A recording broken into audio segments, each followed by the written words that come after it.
Неизвестна судбината за илјадници земјоделски семејства и агробизнисмени зависни од ИПАР-3 програмата. Плаќањата преку овој европски фонд се суспендирани, обвинија од СДСМ. Поранешниот министер Љупчо Николовски тврди дека нема повеќе исплати кон земјоделците кои имаат договори и реализираат инвестиции од оваа програма. Прекинг има и во потпишување на нови договори и објавување на нови јавни повици. Причината за блокадата според него е големиот скандал во платежната агенција.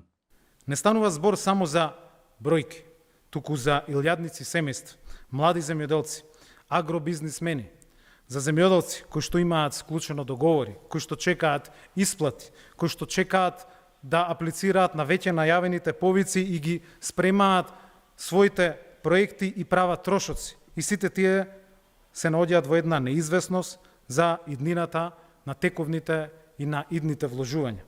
Ова е тежок удар врз целиот земјоделски сектор, врз економијата, но и врз европската перспектива на државата. Официјален став од владата за обвинувањата на СДСМ нема. Првиот човек на Министерството за земјоделие Цветан Трипуновски пак вели дека од Брисел нема никаква најава за блокада на ИПАР средствата. Напротив, нашата борба против корупцијата најдена поддршка од Европа, а наскоро ќе се назначи нов директор во платежната агенција, дополни министерот. Брисел нема најава за блокада на ИПАР средствата кои што сме како држава корисници. Напротив, нашата борба против корупцијата која што ја водиме во моментов и дополнителните проверки кои што ги правиме во самата агенција за нејзиното работење се силно поздравени од страна на Брисел, затоа што само на тој начин ќе можеме да бидеме како држава исправно да работиме сите по согласно закони и процедури.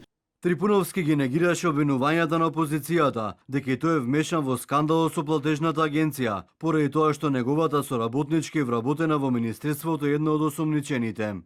Тоа се безусловни обвинувања за да се спомне моето име. Посоченото лице не било дел од мојот кабинет, а нејзиниот договор за вработување во управата за водостопанство веќе е раскинат, дополни министерот.